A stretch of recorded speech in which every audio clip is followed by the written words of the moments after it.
Bonsoir à toutes et à tous, très heureuse de vous retrouver sur Canal 32. Nous sommes jeudi 27 septembre, dans le journal ce soir.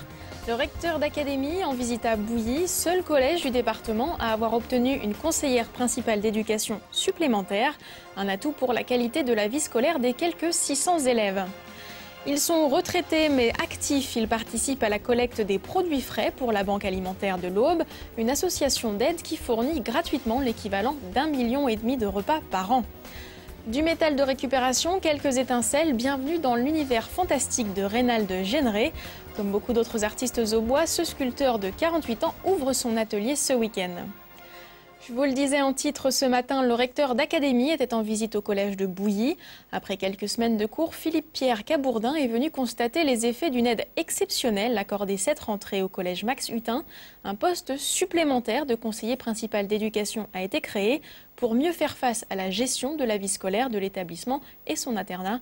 Le reportage de Cyril Tavernet. Attendu depuis 4 ans, le nouveau conseiller principal d'éducation est maintenant bien présent depuis le 1er septembre. Et c'est Audrey, 23 ans, venue de Franche-Comté, qui, avec un autre CPE, gère la vie scolaire des 588 élèves de cet établissement de Bouilly. Ce poste supplémentaire est donc le bienvenu. Nous sommes le seul collège du département public qui possède un internat. Et c'est vrai que pour environ 600 élèves, plus la couverture des temps d'internat, un seul poste de CPE n'était pas suffisant. Une vie scolaire est pilotée, dirigée, encadrée par le conseiller principal d'éducation, les conseillères en l'occurrence. Elles sont chefs de service des assistants d'éducation et elles ont à la fois le rôle de veiller au maintien, le respect du règlement intérieur et puis alors un rôle majeur d'animation, d'écoute et de prise en charge des élèves. C'est donc le rectorat qui a accepté d'attribuer ce CPE à Bouilly. Le recteur d'académie venu en visite ce matin est satisfait de la bonne gestion de la vie scolaire du collège. Cet emploi en plus s'inscrit dans la refondation de l'école pensée par le gouvernement. Nous avons réfléchi, il ne s'agit pas de mettre des moyens pour mettre des moyens, d'autant que globalement dans l'académie, nous avons plus de moyens que dans d'autres académies. Ça ne veut pas dire, ayant plus de moyens, que ces moyens sont satisfaisants. Mais si on prend les ratios, nous sommes moins, je dirais, défavorisés que d'autres. Pour autant, cette répartition régionale, cette moyenne régionale n'a pas un sens à chaque endroit. À quelques endroits, nous avons besoin d'augmenter les moyens, ce qui veut dire en reprendre ailleurs. Selon le recteur, le département ne connaît pas de violence extrême en milieu scolaire. Il existe tout de même des incivilités. Le CPE est donc là pour encadrer ses collégiens et éviter tout débordement. Alors, mon rôle, c'est essentiellement, donc, comme dans tous les établissements scolaires, donc veiller à la sécurité des élèves. J'insiste bien sur ce fait, comme dans tous les établissements, et donner donc un cadre structurant pour que justement les élèves aient les cartes en main pour réussir leur avenir. Tout a été fait ici dans l'établissement pour que je sois bien identifiée comme une CPE à part entière. Donc ils savent où est mon bureau et ils savent qu'ils peuvent venir me voir quand ils veulent que je suis là, une CPE à part entière. Ce collège compte 45 professeurs. Le premier CPE est en fonction depuis 4 ans. Quant à Audrey, elle commence donc sa toute nouvelle jeune carrière au sein de l'éducation nationale à Bouilly. C'est la rentrée aussi pour l'école des enfants malades de l'Aube. L'association scolarise des jeunes qui ne peuvent pas se rendre en cours à cause d'une maladie. À ce jour, 106 bénévoles prêtent main forte pour donner des leçons ou organiser l'activité médiathèque dans différents centres spécialisés et hôpitaux de jour. En tout, 1500 heures de bénévolat ont été consacrées à 390 jeunes l'année passée. L'association recherche toujours de nouveaux bénévoles, d'autant qu'elle va cette année étendre ses services. Écoutez Sybille Bertaille, la présidente de l'école des enfants malades de l'Aube. La nouveauté, ces changements justement de statut rajouteront les jeunes en situation de handicap. Nous allons signer une convention avec l'APEDIS sur tous les problèmes de dyslexie, dyscalculie, dysphasie et autres dys pour accompagner ces jeunes qui sont scolarisés mais qui sont en grande souffrance due à leurs difficultés. Nos besoins, c'est d'abord de rappeler de ne jamais laisser un jeune en difficulté et isolé à cause de la maladie Et ça, c'est extrêmement important, lui permettre de reprendre le chemin de l'école.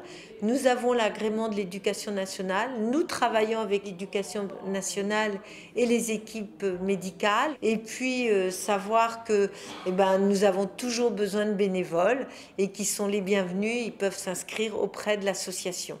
Plus d'informations sur l'école des enfants malades au 03 25 49 54 26. Toujours dans le service, le don de soi et le recrutement de bénévoles, direction la Banque alimentaire de l'Aube à la Chapelle-Saint-Luc. Chaque année, environ 800 tonnes de nourriture sont récoltées auprès de grandes surfaces du département notamment. Ces produits sont ensuite donnés gratuitement à des bénéficiaires d'associations comme la Croix-Rouge ou le Secours populaire. 55 bénévoles et 2 salariés sont mobilisés. Hier, c'était jour de collecte des produits frais et tous les bras sont les bienvenus. Regardez. Tous les 2 jours en semaine, c'est le même rituel. Les bénévoles de la Banque alimentaire de l'Aube font le tour de 5 grandes surfaces de l'agglomération troyenne. Leur mission, récupérer des fruits, légumes et produits frais. Gabriel Genot s'est investi dans l'association à ses débuts en 1999. Autrement dit, c'est un habitué. On a déjà fait un aller-retour pour les 4 premières enseignes. On vient de revenir à la Banque alimentaire une seconde fois pour la plus grosse des enseignes. Et c'est des collectes dans la matinée qui tournent entre 1 tonne 2, voire 2 tonnes pour les jours fastes. Dès le déchargement, les aliments sont classés. D'ici 1 heure, des associations partenaires vont venir chercher leur part. Un certain poids de viande, charcuterie, fromage ou laitage est attribué en fonction du nombre de bénéficiaires. Donc un 8-2, c'est bon. Fromage. Ensuite fromage 1, un 4, un 6, il en faut 2. Une trentaine d'associations s'approvisionnent à la Banque alimentaire. En tout, quelques 800 tonnes de nourriture sont distribuées par an. Ces collectes représentent presque la moitié des stocks. 30 autres % viennent de l'aide de l'Union européenne ou de l'État. Une autre partie provient d'industries ou fournisseurs locaux. Et enfin, la collecte nationale complète les rayonnages. Un rendez-vous qui mobilise de nombreux bénévoles. La prochaine collecte est le 23 et le 24 novembre, c'est toujours traditionnellement le dernier week-end de novembre. Et là, nous avons besoin de beaucoup plus de bénévoles puisque ce sont près de 800 personnes qui participent à cette collecte nationale. La Banque alimentaire recrute donc. Pour en savoir plus, elle organise des portes ouvertes ce samedi de 9h à 12h30.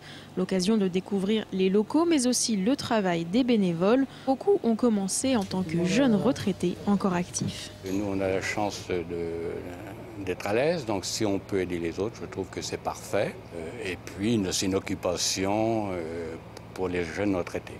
C'est une activité qui s'exerce dans une bonne camaraderie, donc à la fois le service et à la fois le contact et la satisfaction d'être utile, quand bien même on est dans un âge où a priori on est censé devoir se reposer. Quand on n'a pas le tempérament de quelqu'un qui veut se reposer, on s'occupe. Chaque année, la Banque alimentaire redistribue l'équivalent d'1,5 million de repas à quelques 5300 bénéficiaires au bois. Pour plus d'informations, rendez-vous samedi matin pour les portes ouvertes ou vous pouvez téléphoner au 03 25 42 19 61. Un mot de sport maintenant pour vous signaler la qualification des footballeurs troyens pour les 8e de finale de la Coupe de la Ligue. Les joueurs de Jean-Marc Furlan se sont imposés 2-1 à Reims hier soir grâce à des réalisations de Grandi Ngoyi et Mohamed Yattara. Et l'Estac connaît déjà son adversaire pour le prochain tour, ce sera Monaco. La rencontre aura lieu sur le Rocher le 30 ou 31 octobre. Vous avez peut-être aperçu des scooters utilisés pour faire du désherbage thermique dans les rues de Troyes. Aujourd'hui, vous pouvez voir des quads chargés de jus de fourmis. Depuis 2010, la municipalité a retiré tous les produits phytosanitaires de son arsenal pour maintenir l'ordre végétal en ville. Ce produit désherbant est 100% naturel, une innovation en phase de test en ce moment. Écoutez Denis Truchot, le chef d'entreprise qui fournit le jus de fourmis, et Marc Brett, adjoint au maire de Troyes, chargé de l'environnement. Ils sont au micro de Martial Roche. C'est une réflexion de quelqu'un qui travaillait en Australie, qui a pu constater qu'autour d'un nid de fourmis, il n'y avait effectivement pas d'herbe. Donc il a essayé d'analyser un petit peu, de comprendre les choses, il a analysé le produit. Donc ça a fait son petit chemin. Et puis en fait, ça a été repris chez nous en France par les entreprises qui ont recréé à l'identique avec des produits base 100% naturel végétal. C'est-à-dire qu'on a absolument zéro phyto. On est en période de recherche, en période d'évaluation. L'ensemble des communes françaises sont dans la même situation. On n'oublie pas, si vous voulez, les bons procédés anciens, la binette, le paillage au pied des végétations pour empêcher les mauvaises herbes de pousser. Voilà, si vous voulez, on est vraiment dans cette démarche-là. Précisons tout de même que le jus de fourmi n'est efficace que sous certaines conditions météo, un temps relativement sec et entre 20 et 25 degrés, ce qui risque de limiter son usage, méthode à expérimenter donc. Comme tous les jeudis, place à la culture en fin de journal. Ce week-end, c'est l'opération « Les artistes ouvrent leurs portes » organisée par la Maison du Boulanger. Samedi et dimanche de 14 à 19h, vous pourrez donc visiter les ateliers de quelques 186 artistes hors de l'agglomération troyenne. Reynald Géneret est l'un d'entre eux. Il travaille à Point-les-Vallées. Ce sculpteur de 48 ans a déjà 30 ans d'expérience. Son domaine, les sculptures à base de matériaux récupérés, essentiellement métalliques. Des œuvres uniques sorties tout droit d'un univers fantastique. Christian Vira s'est immergé dans cette nouvelle dimension. Reynald Géneret est un sculpteur autodidacte. Depuis l'âge de 15 ans, il a progressivement abandonné le classicisme de la pierre pour le métal. J'ai une vague idée au départ. Bon, et après, ça s'affine selon les objets que je trouve. Enfin, selon, là, on en voit plein. Par exemple, bon, j'ai trouvé ça. Un chargeur de batterie, je sais plus ce que c'est. Bon, ça peut partir dans une direction différente. Bon, si je mets ça là, tout ça, que j'en remets un autre dessus, ouais, je vais construire une fusée. Bon, mettons. Mais si je fais ça va être autre chose. Ça peut être un faux instrument scientifique, par exemple. Ça finit par créer un climat. Et là, ça me donne le déclic. Alors ça part en hauteur, en largeur. Faut s'attendre à tout. Ces sculptures peuvent atteindre 6 mètres de haut. Dans son atelier, il utilise aussi le bois, le bronze ou bien des figurines en plâtre. Au début, j'ai fait des constructions sans visage. Et après, ça s'est imposé tout seul. Je dis, il manque quelque chose. Donc, ça ne me suffisait pas. Je ne pouvais pas m'exprimer à fond. Ça raconte beaucoup plus avec des visages. Ces sculptures racontent la vie moderne où l'humain et les machines se mêlent dans des HLM connectés via l'Internet. Je raconte des histoires graves avec de l'humour, en fait. Voilà. Pour rappeler le monde dans lequel nous vivons, le monde oppressant. On le remarque dans le métro, dans les autobus, où les gens sont les uns sur les autres. Et je rappelle ça dans mes œuvres, en fait. Des œuvres contemporaines, donc, vendues entre 1 000 et 5 000 euros. Partout en France, Reynald séduit car il s'accorde une imagination sans limite. J'étais attiré par le monde de Jules Verne, Léonard de Vinci. C'est des personnes qui m'ont fait rêver, comme lorsque j'ai vu des toiles de Jérôme Bosch, la réalité qui commence à déraper vers autre chose qu'on ne peut pas vraiment expliquer. C'est instinctif, des fois il ne faut pas trop que je me pose des questions, sinon ça va me couper le fil. Classique, j'avais l'impression de tourner un peu en rond, c'était toujours les mêmes choses qui revenaient, surtout lorsque je faisais des nus, quoi. Il n'y a que la position qui change. Il arrive un moment, on a envie de passer à autre chose, quoi. Mais ça me titillait toujours, cet univers de fantastique. Cet univers fantastique, Reynald Géneret, permet à tout un chacun d'y pénétrer. À l'occasion du rendez-vous, les artistes ouvrent leurs portes. Les visites sont bien sûr gratuites et le week-end prochain, ce sont les artistes de Troyes et de l'agglomération qui ouvrent leurs portes. Ne les manquez pas. C'est la fin de ce journal. Dans un instant, les prévisions météo de Cécile Riche. Le temps doit s'améliorer demain. Nuages et brumes le matin avant quelques éclaircies l'après-midi. Ça devrait continuer sur cette lancée vers le soleil ce week-end. Demain, dans le journal présenté par Damien Ardois, les nouveaux radars pédagogiques arrivent dans le département. 6 vont être installés dans des zones considérées comme dangereuses.